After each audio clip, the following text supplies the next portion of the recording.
BBA, BCA, BCom computer కోర్సులో 100% placement లభించే ఏకైక డిగ్రీ కాలేజ్ కూకట్పల్లిలోని i3 డిగ్రీ కాలేజ్ 8367215215.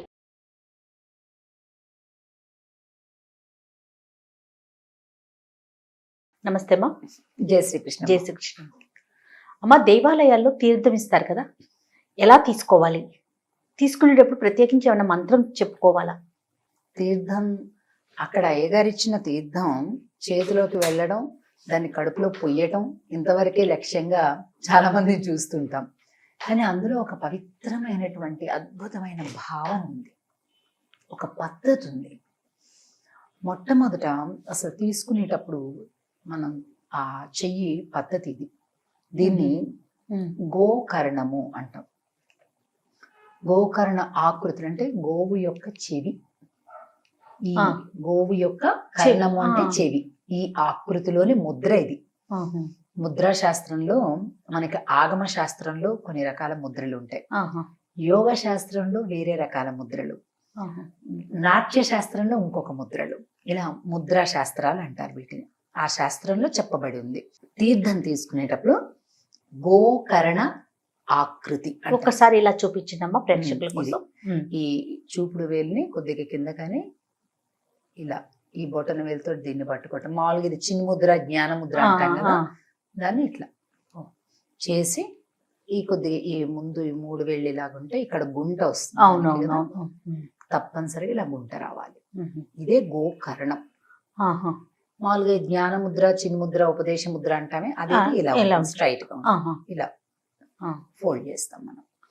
ఫోల్డ్ చేసి చక్కగా తీర్థం ఇందులో కూర్చునేట్టుగా తీసుకుంటాం. ఎలాగో ఇక్కడ మూతి పెదవి పెట్టాలి ఈ చివరన. అంటే చిటికిన వేలకి కింద ఉండే భాగం దగ్గర, మనం పెదాల దగ్గర, నోట్లో పెదవుల కింద ఎంగిలి అవ్వకూడదు. ఈ పెదవి ఇక్కడ ఉంటే ఇక్కడ ఈ చెయ్యి ఉండాలి. అలాగా పెట్టి అప్పుడు ఈ తీర్థాన్ని నోట్లోకి మనం తీసుకోవాలి. ఇది పద్ధతి. అలాగే 3 సార్లు తీసుకోవాలి తీర్థం. ఒకసారి ఊరికే టైం లేక, అయ్యగారికి టైం లేక, మనకి టైం లేక ఒకసారి ఇస్తున్నారు, కానీ 3 సార్లు తీసుకోవాలి. 3 సార్లు కూడా 1వ సారి తీసుకునేది శరీర శుద్ధికి, శరీర శుచికి, అంటే ఈ దేహాన్ని శుచి చేయటానికి అని ఒక భావన. 2వ సారి తీసుకునేది ఆత్మశుద్ధికి, 3వది మోక్ష శుద్ధికి. ఇలాగ 3 సార్లు తీసుకునేది. ఎందుకంటే 3టికి ప్రతీక అని చెప్తారు.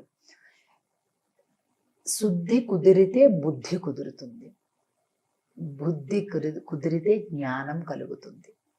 ఇది ఈ 3: శుద్ధి, బుద్ధి, జ్ఞానం. మహత్ జ్ఞానం, మామూలు జ్ఞానం కాదు, మహత్ జ్ఞానం, భగవత్తుని చేరుకునే జ్ఞానం. ఈ 3 సార్లు తీసుకోవటం అనేటటువంటిది పైకి కనిపించే శరీరం, అలాగే ఆ లోపల 2వది ఆ భావన, బుద్ధి శుద్ధవడం, 3వది జీవుడు పరమాత్మను చేరుకోవటం. దీనికి ప్రతీక 3 సార్లు తీర్థం తీసుకోవటం. ఇంకా ఆలయాలలో అయ్యగారు సెటారి ఇచ్చేసి, సెటారి అంటే తలపైన స్వామివారి పాదుకలు పెట్టేసి సెటారి ఇచ్చి ఆ తర్వాతే తీర్థం తీసుకోవాలి. ముందు తీర్థం తీసుకుని తర్వాత సెటారి తీసుకుంటాం, ఆ తర్వాత కాదు. కంపల్సరీ ముందు సెటారి, దాని తర్వాతే తీర్థం, దాని తర్వాతే ప్రసాదం. ఇది వరుస. ఇది మనం పాటించాలి. ఇంకొక విషయం, మనకి అయ్యగారు ఒక పెద్ద పంక్తి ఉందనుకోండి, చాలా మంది ఉన్నారు భక్తులు, తీర్థం ఇచ్చుకుంటూ వెళ్తే ఆ చివరి ఎవరికో ఇస్తున్నారు అనుకోండి, మనం అలా కూర్చుందానిలే అని కూర్చోకూడదు. తీర్థము తప్పనిసరిగా నిలబడే తీసుకోవాలి. ప్రసాదం తప్పనిసరిగా కాదు, కూర్చోవచ్చు. కానీ తీర్థము మనం తీసుకోవటమే కాదు, నిలబడి ఆ అయ్యగారు ఇచ్చేటప్పుడు అక్కడ ఉండేటటువంటి పబ్లిక్ అందరూ తీసుకునే వరకు కూడా నువ్వు కూర్చోకూడదు.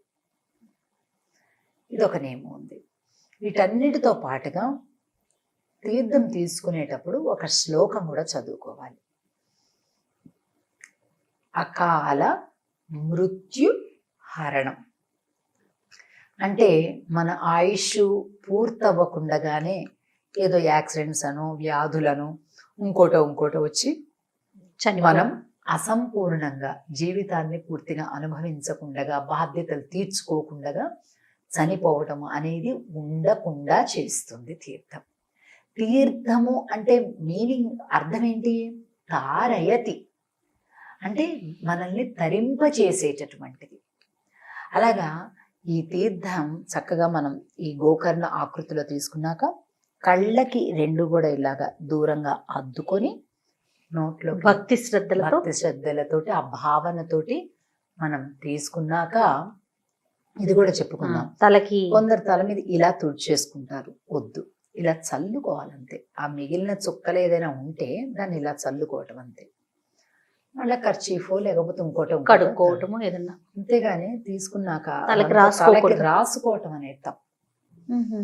రాసుకోవటం అనేది తప్పు సిద్ధం, అది తెలియక చేసే పని. కాబట్టి అకాల మృత్యుహరణం, సర్వ వ్యాధి నివారణం, ఎటువంటి వ్యాధులున్నా నివారింప చేయగలిగేది.